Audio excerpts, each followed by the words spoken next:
the apex predator of the ocean. The orca, or killer whale, is the top predator of the ocean. With its striking black and white coloration, it appears adorable and harmless. However, in reality, it possesses formidable combat abilities.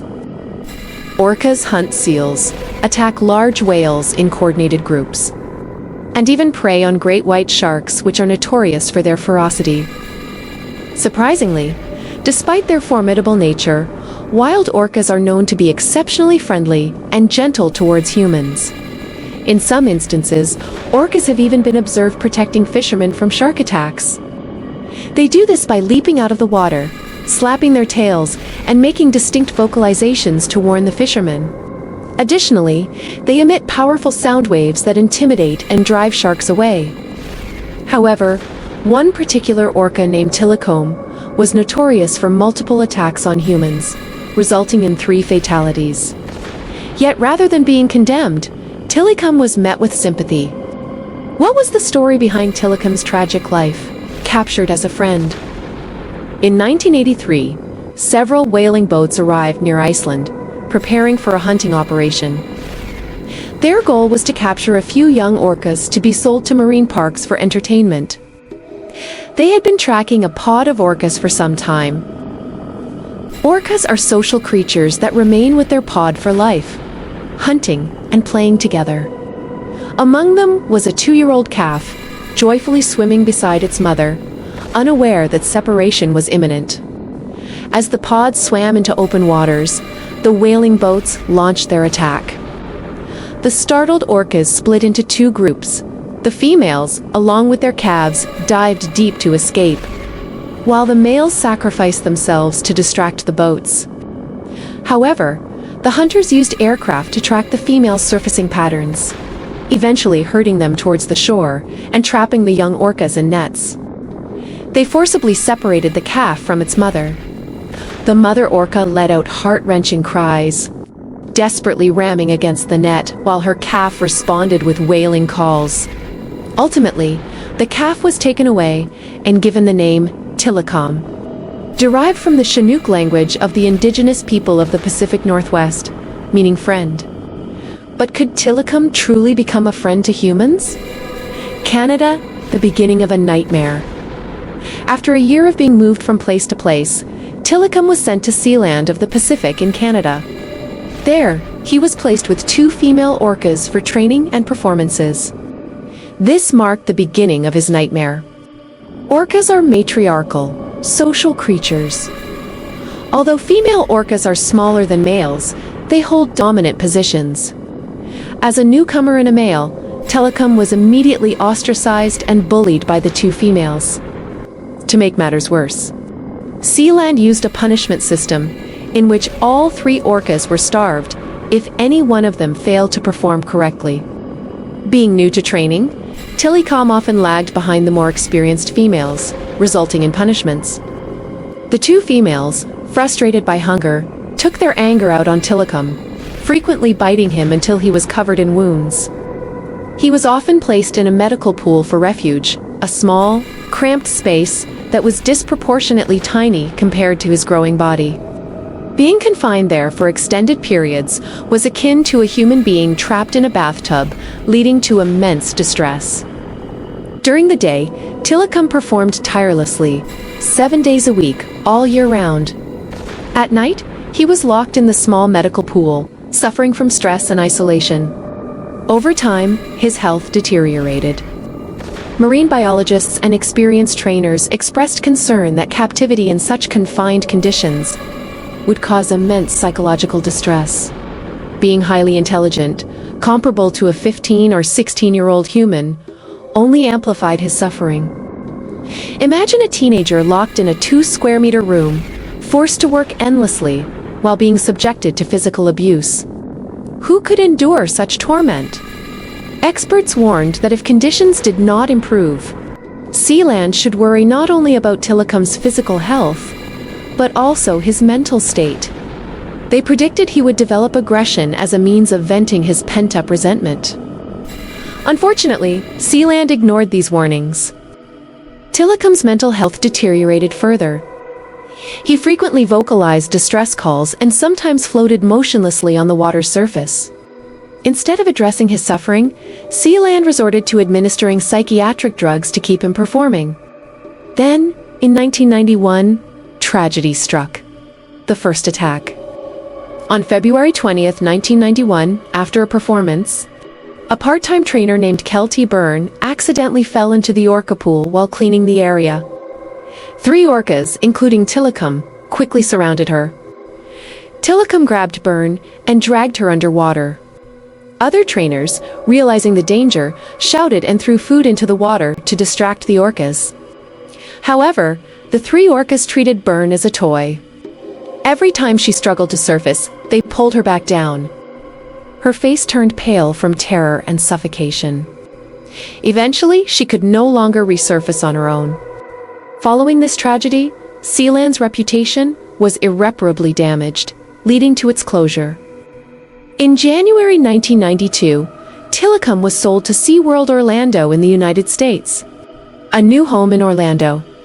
At SeaWorld Orlando, Tilikum was given more space to move. However, like before, he was forced to perform constantly, up to 8 shows a day. He became a star attraction, bringing joy to many visitors. But was he happy?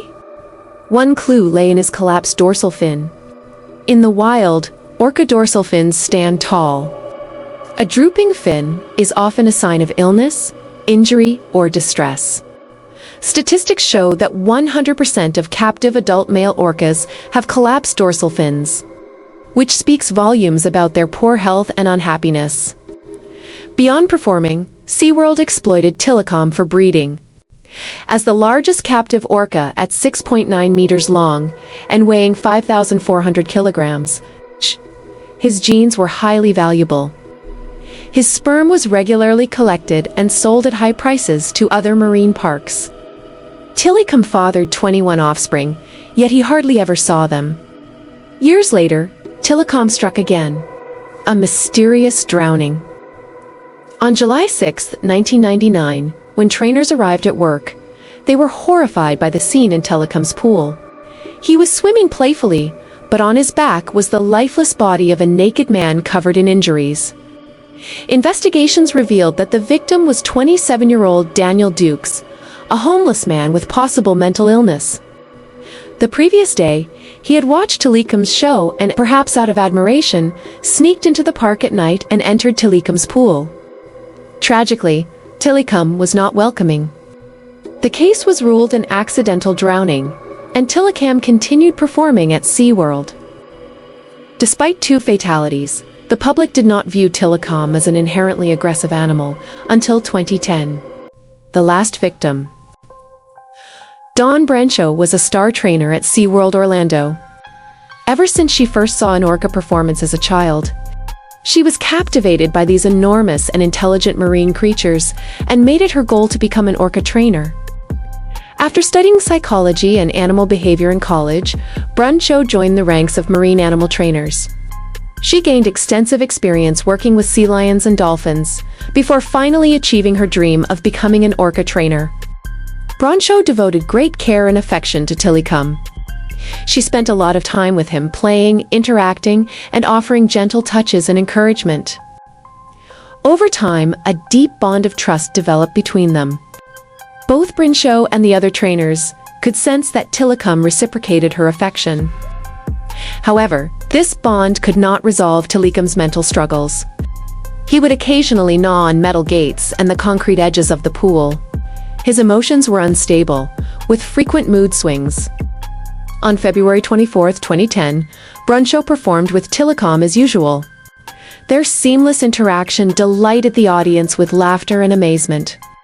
No one could have guessed that this would be their final performance together. Following Brancheau's cue, Tilikum completed a move where he rolled over and waved his pectoral fins, before swimming to the other side of the pool with her. Brancheau entered the shallow water to interact with him, but suddenly her smile became stiff. Tourists watched in horror as Tilikum bit down on her shoulder and dragged her underwater. The other trainers immediately launched a rescue effort, throwing food, using nets, and shouting to scare Tilikum away. However, He refused to release his grip on Brancheau. After 45 minutes, Tilikum was finally guided into a smaller medical pool, where he let go of Brancheau. When her body was retrieved, the star trainer was already lifeless. Her entire spine had been broken, multiple bones, including ribs, were shattered, and her left arm was nearly severed from her body. Her scalp had also been torn away. Experts later analyzed the video footage and speculated that Tilikum might have experienced a mental breakdown. It was likely triggered by a missed reinforcement. After completing his fin-waving move, he did not receive an expected cue of encouragement from Brancheau. This moment of disappointment, combined with past memories of being deprived of food for poor performance, overwhelmed him and led to the tragic event. This gruesome orca attack, witnessed live by an audience, made headlines across the United States and sparked widespread public attention. To deflect the media storm, SeaWorld Orlando confined Tilikum to a secluded small pool where a single turn would bring him to the edge. He remained isolated from the public for over a year before resuming performances. However, SeaWorld imposed new restrictions. Trainers were no longer allowed direct contact with Tilikum and had to care for him using high-pressure water hoses instead. Gaining freedom? In 2013, CNN released the documentary Blackfish, which revealed the full story behind Tilikum's attacks on humans.